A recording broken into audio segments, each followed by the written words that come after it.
Bumabagal na rin ang daloy ng trapiko sa mga expressway papunta sa Southern Luzon mula Skyway hanggang SLEX pati Star Tollway. Ang latest na sitwasyon, tinutukan live ni Jamie Santos. Jamie! Vicky, nagsisimula na nga bumigat ang daloy ng trapiko sa ilang expressway nga sa ilalim ng SMC. Naka-full alert na ang lahat ng kanilang personnel at nakahanda na ang kanilang mga rescue and traffic teams para tiyaking ligtas at maayos ang biyahe ng mga motorista ngayong undas.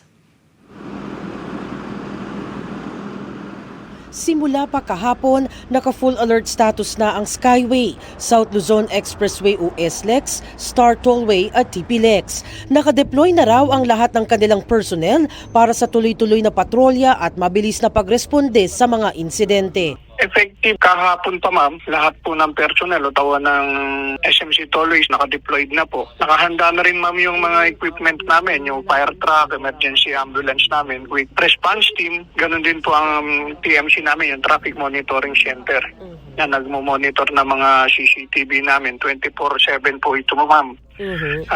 Sa buong kahabaan ng tollways namin para matiyak po natin maayos yung daloy ng trapiko.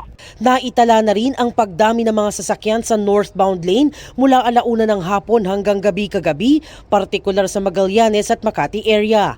Maging ngayong hapon, kita ang bagal ng trapiko sa dami ng sasakyang bumabiyahe. Mabagal na rin ang daloy sa Sukat at Bikutan exit ng Skyway dahil konektado ito sa mga local road.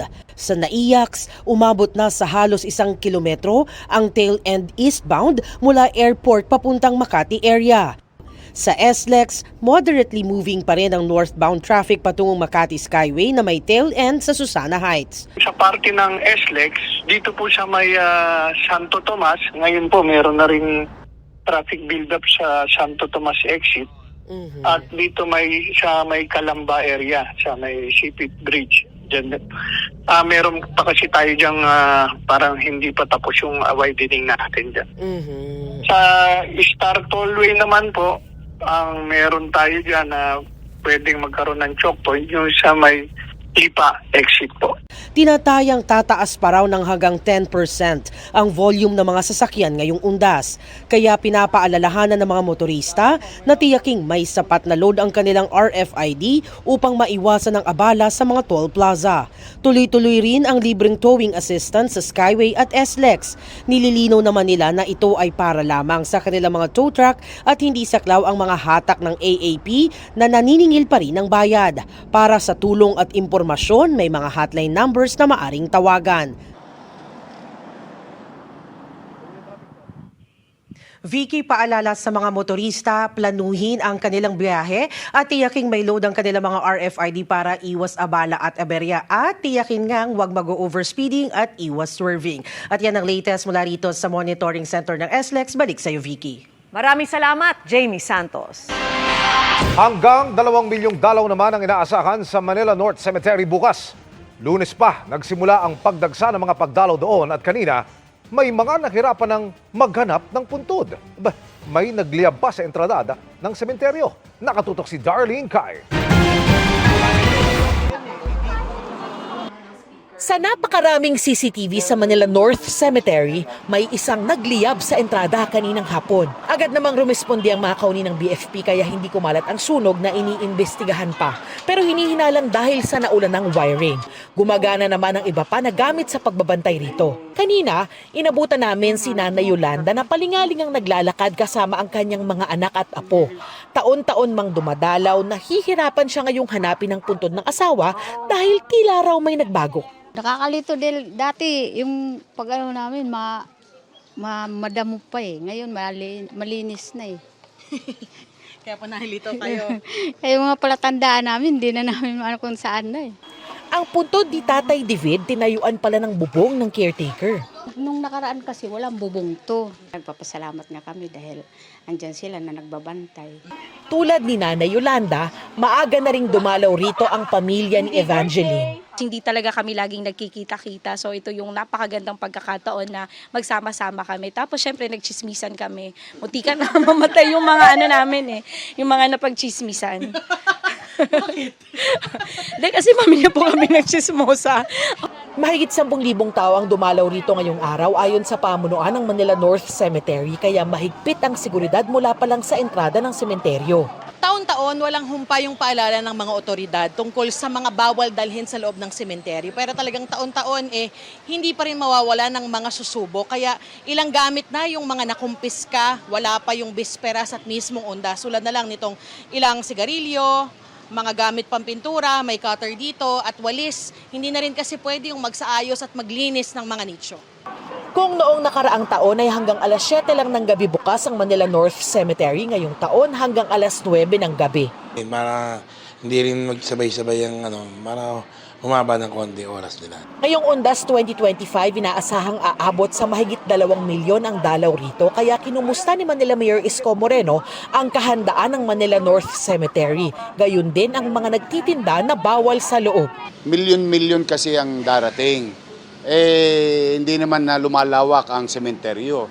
In fact, pasikip ng pasikip ito. No?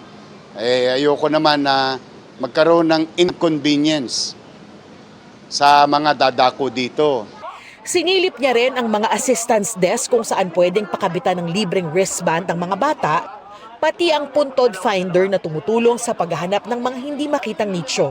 Namimigay ang mga kawani ng LGU ng kandila, bulaklak at face mask din. I'm not going to require, but I would suggest it's highly preferred na kapag kayo may nararamdaman. Nag-inspeksyon din ang PNP. We are sure na magkakaroon po tayo ng isang mapayapa at ligtas na paggunitan ng undas dito sa North Cemetery. At titignan din po natin kung kailangan po nating magdagdag ng additional na kapulisan po rito. Para sa GMA Integrated News, Darlene Kai, nakatutok 24 oras.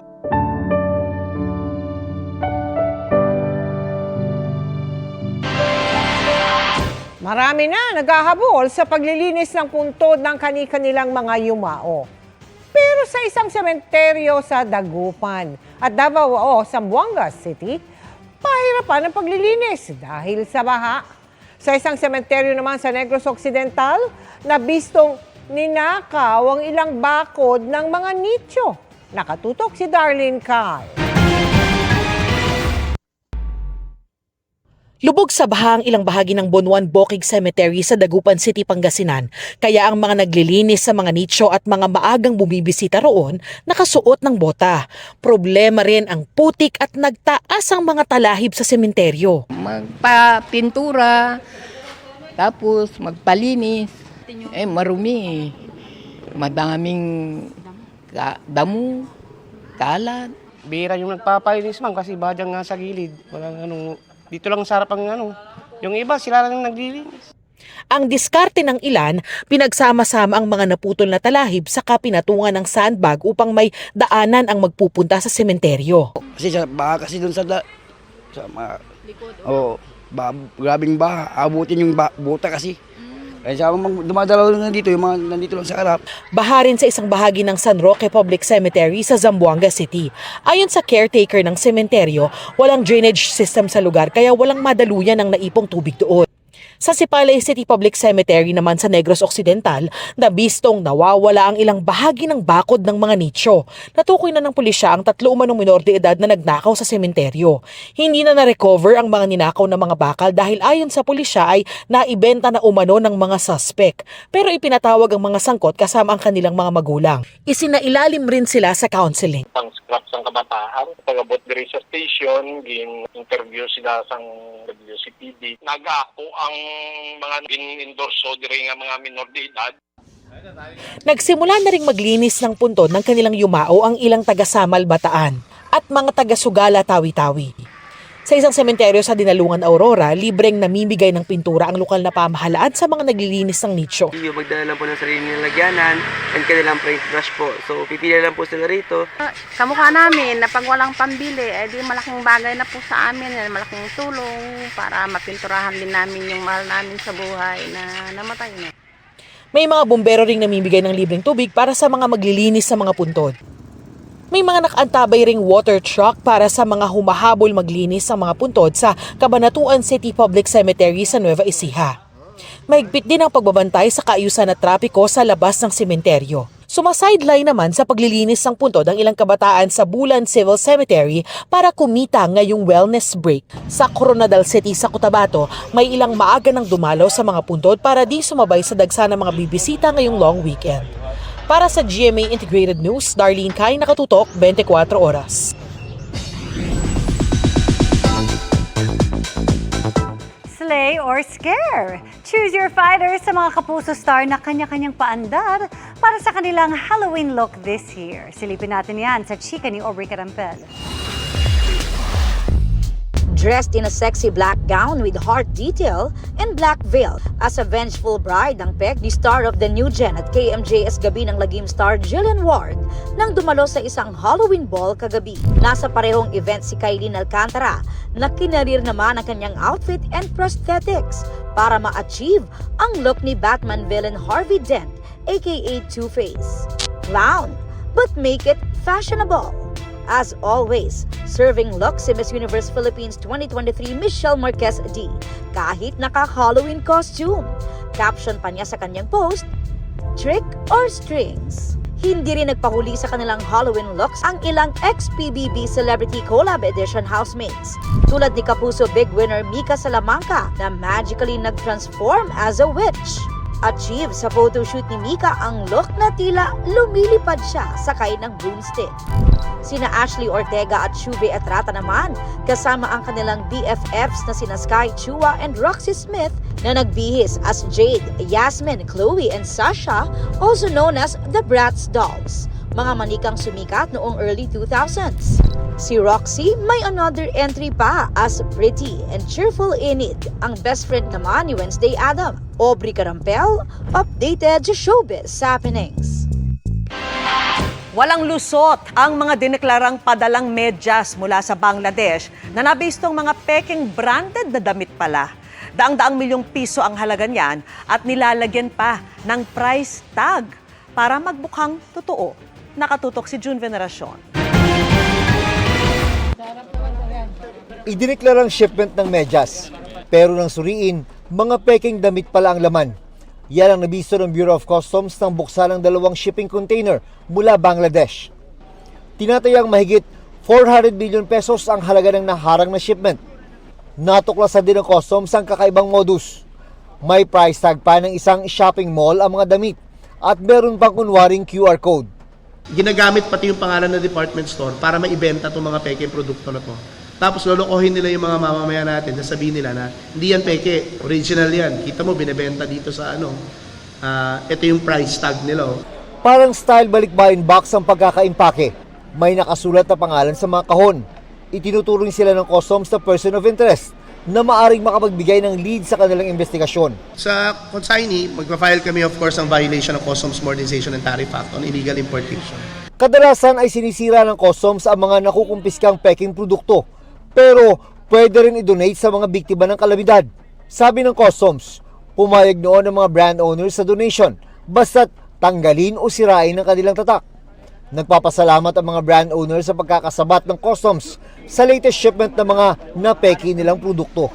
Our clients are willing to give our full cooperation so that these kinds of activities against the intellectual property code, as far as our clients are concerned, will be stopped. Para sa GMA Integrated News, June Veneracion, Nakatutok, 24 Oras.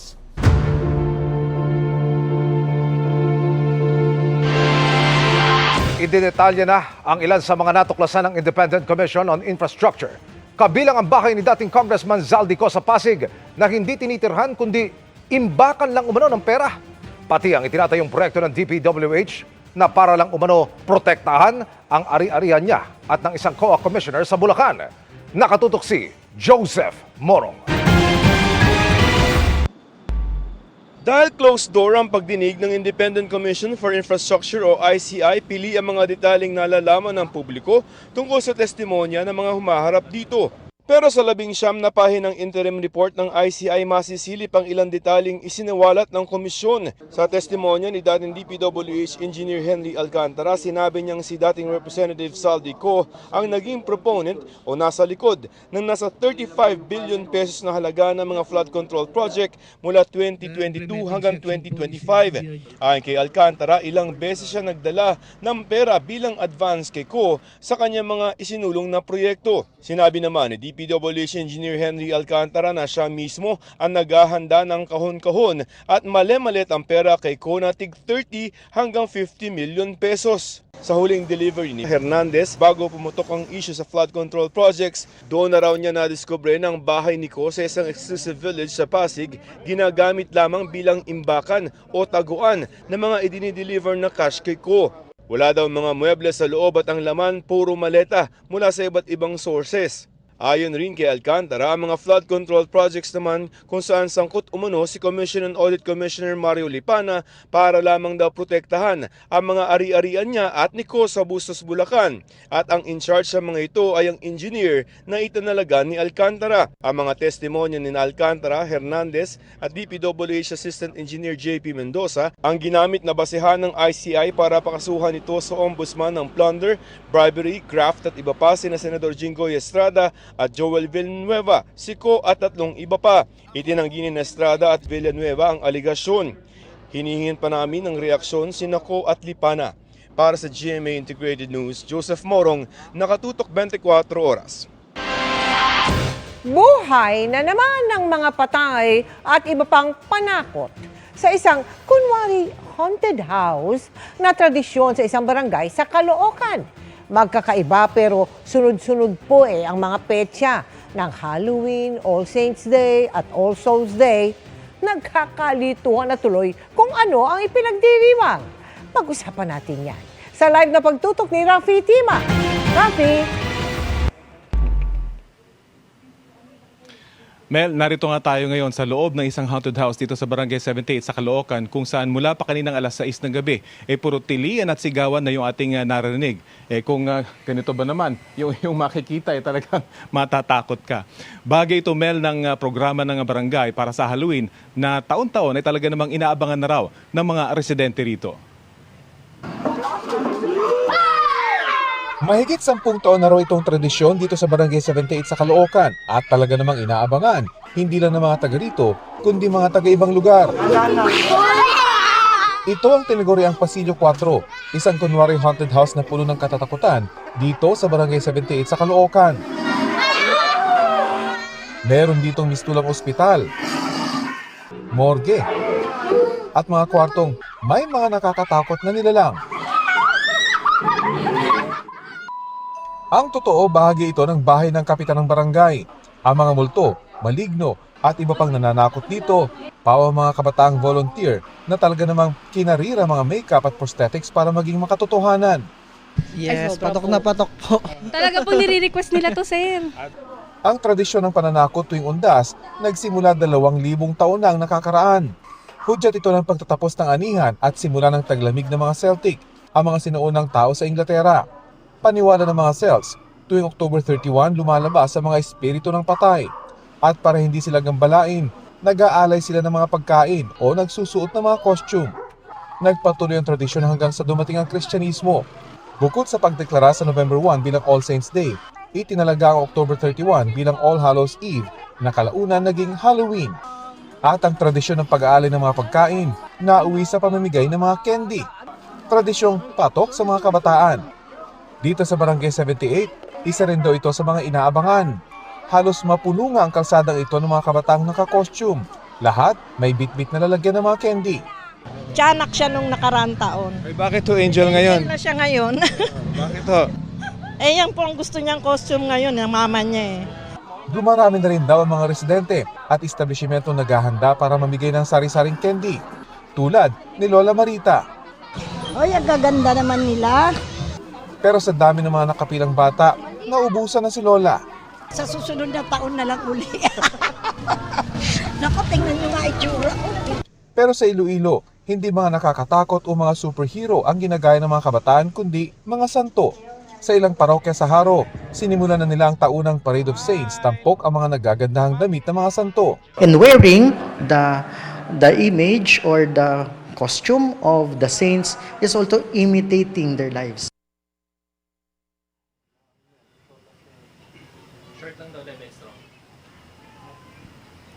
Mer, dahil patok itong Pasilyo 4 dito sa Barangay 78, bukas ay open for business pa rin daw sila para sa mga gusto sa mga nakakatakot. Pero may bayad nga lang 10 piso yung mga hindi taga rito, pero patok naman daw at sulit naman daw yan para sa mga mahilig sa mga nakakatakot. Yan ang latest mula dito sa Caloocan.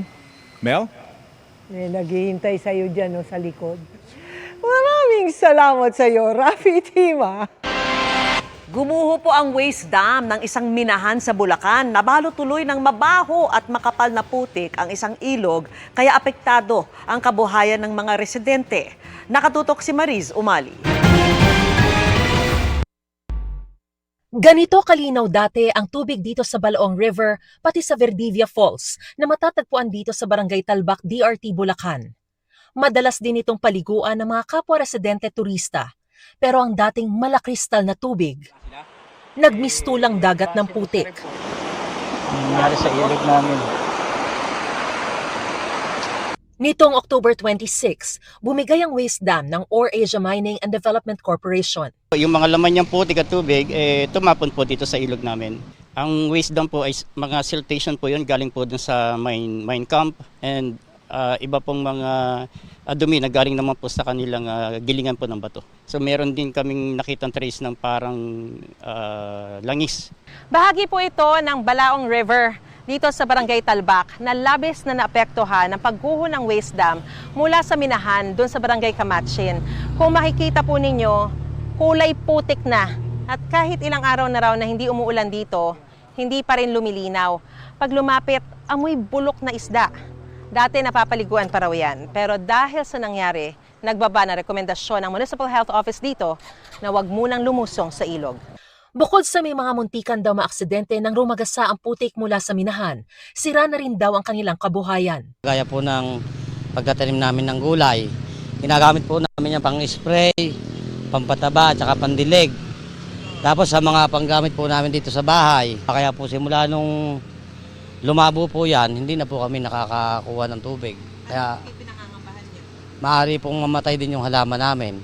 Base sa report ng Biak na Bato National Park, Yung kanilang hasang is napuno siya ng putik. Then bumaba din po yung oxygen level sa tubig.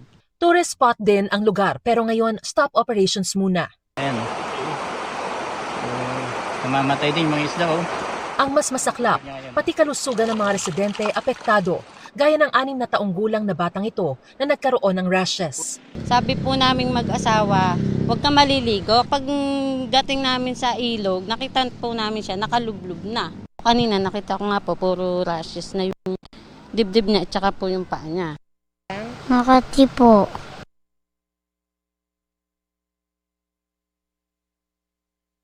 Sa isang pahayag nagpaliwanag ang Ore Asia Mining and Development Corporation, kinumpirma nilang nagkaroon ng breach sa waste dam ng minahan na nagresulta sa pagragasa ng putik sa Bacal Creek. Inaalam pa raw nila ang lawak ng pinsala. Agad daw nilang pinatigil ang operasyon ng planta at minahan. Ang lahat ng equipment ay ginamit upang mapigil ang mas malawak pang magiging bunga ng insidente. Lahat daw ng kanilang mga trabahador ay nakatuon sa pagtatama sa nangyaring pagguho.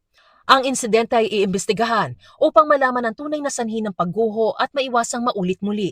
At mananatili raw under close monitoring ang waste dam area. Ang lokal na pamahalaan ng San Miguel, Bulacan na apektado na rin ng insidente, agad na pinulo ang lahat ng ahensya. Kaya naglabas na ng Cease and Desist Order ang Environmental Management Bureau o EMB Region 3 upang patawan ng temporary suspension ng Ore Asia Mining and Development Corporation. Nagsasagawa na rin daw sila ng investigasyon kasama ang lahat ng concerned government agencies at LGU upang maresolba at matukoy ang mga pagkukulang ng kumpanya sa naganap na mine-tailing contamination. Para sa GMA Integrated News, Mariz Umali, nakatutok, 24 oras. Bago tayo magtapos, paalala sa mga babiyahe, huwag kayong tataka sa pagbabayad, ha? Ang pausong tawag dyan, Mel, noon ay 1, 2, 3. Ano panahon namin? 1, 2, 3 nga. At ang mga nagigipit naman, kumakapit sa 5-6 na pautang. natin yan. Oo. Nako, dami mong baong terms, Emil, ha? Pero laos na raw yan. Ay, Sa napiling bakit? word of the year Ano? ng online platform na dictionary.com, yung 6-7. 6-7. Ano naman yun? Di ba? Gamit na gamit po ang salitang yan ng mga Gen Alpha o yung mga ipinanganak mula taong 2010 hanggang 2024 pero wala yang iisang ibig sabihin. Depende raw yan sa gamit. Pwedeng ang ibig sabihin yan ay so-so, medyo-medyo lang, o kaya naman maybe this, maybe that, na parang siguro. Pero wala raw talagang ibig sabihin yan. Ano ba yun? Hindi rin tiyak kung paano ito nagsimula pero may nagsasabing mula ang 6-7 Saan? sa lyrics ng kantang Doot Doot 6-7 ng isang American rapper bago umabot sa TikTok. Kantahin mo yan.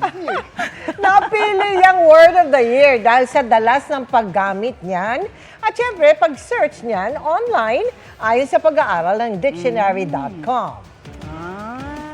Para pala yung chorva o channeling. Alam mo ba yun, Emil? Yung chorva at channeling. Alam mo ba yan? 6-7. Gen Alpha ka pala. At yan ang mga balita ngayong Huwebes. 56 na araw na lang po, Pasko na. Ako si Mel Tiangco. Ako naman po, si Vicky Morales para sa mas malaking misyon. Para sa mas malawak na paglilingkod sa bayan, ako po si Emil Sumangil. Mula sa GMA Integrated News, ang News Authority ng Pilipino. Nakatuto kami 24 oras.